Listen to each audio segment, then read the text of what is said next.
Alright guys, I'm back on it today. I'm just doing some cleanup stuff. You can see all the pieces of crap all over the floor. I was going to show you this real quick. This might help somebody out. I always wanted what they call a Crud Thug. It's made by Snap-on. They're like 500 bucks and I just couldn't justify the 500 bucks. And they come with a wheel that's a lot like this. And I ran across this at Home Depot and I thought, you know, it was only 16 bucks. I thought, you know, if it didn't work, I'm not out a lot, but whatever. So I've never really used this until today, and I thought, you know, now might be a good time to try to start using it to take all this seam sealer off. And you can see what kind of job it's doing, and it's literally letting me get down in these crevices here and clean that really nice.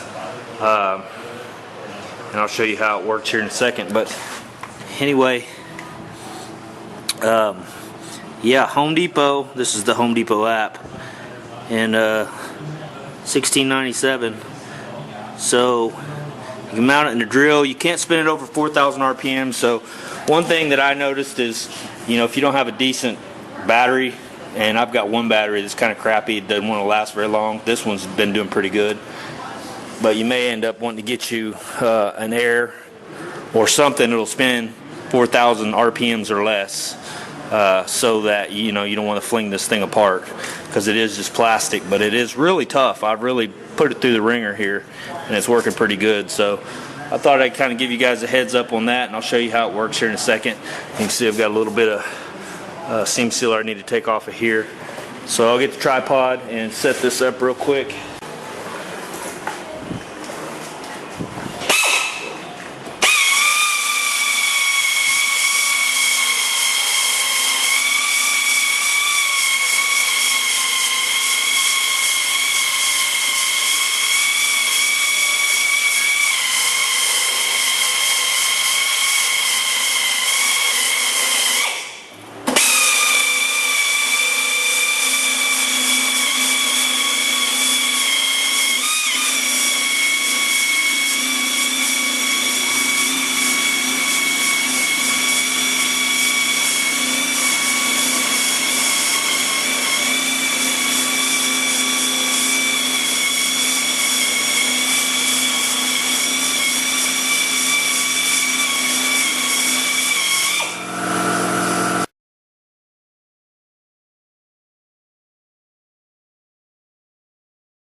Alright, so to give you a little heads up, I haven't used anything but that wheel, this little wheel here, to clean that with, and it's actually taking the rust off too, some of that surface rust stuff.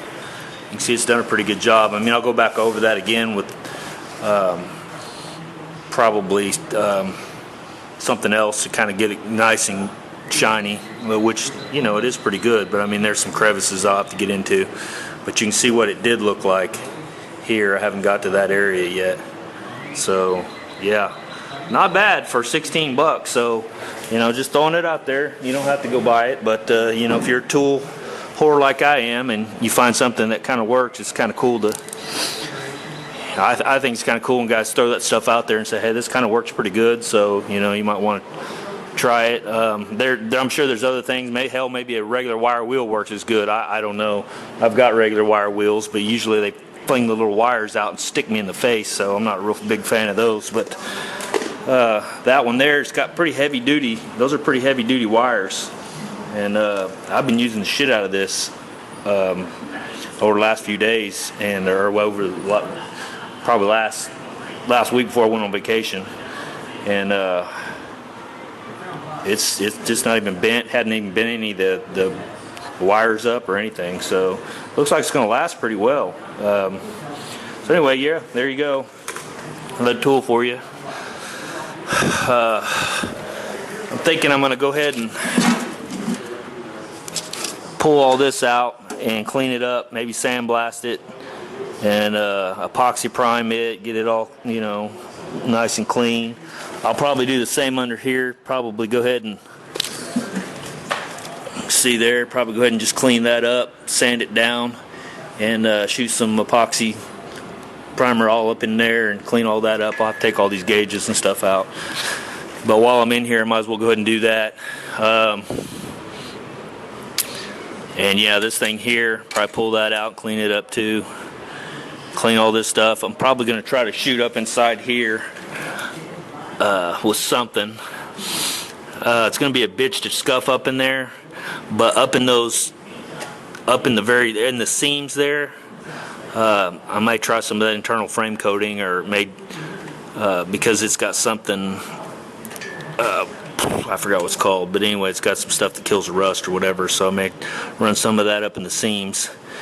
And then, I don't know, I may run some seam seal in there too, because that actually gets water in there. Goes down through your cowl, right up through there, you can see, and runs down in there. And so I'm not sure if those may be galvanized, I'm not sure. But I know this here is galvanized, so maybe they've galvanized that in there too. But looks like there's just a little surface stuff in there, so I may go ahead and try to seal that up while I'm in here. I mean, there's no reason not to, I don't think. And you can see up in there probably about 40, 50 years of bullshit that I'm gonna have to try to clean out of there. Probably use the shop vac, and then blow on the other end with the air pressure blower. Same up in there. Kind of see it's just full of debris. But it looks like the rockers are in pretty good shape. I mean, I'll run my camera up in there after I clean that out and double check and make sure everything's good. But my floor pan and my rocker, or my firewall, is going to be in tomorrow. I talked to the freight people. I did get my other rocker over there. The other day I was talking about rockers. I called them rockers. I meant frame rails. My frame rails still aren't in, so those are the only two things I'm lacking, and they may come in today. So since this was a holiday weekend.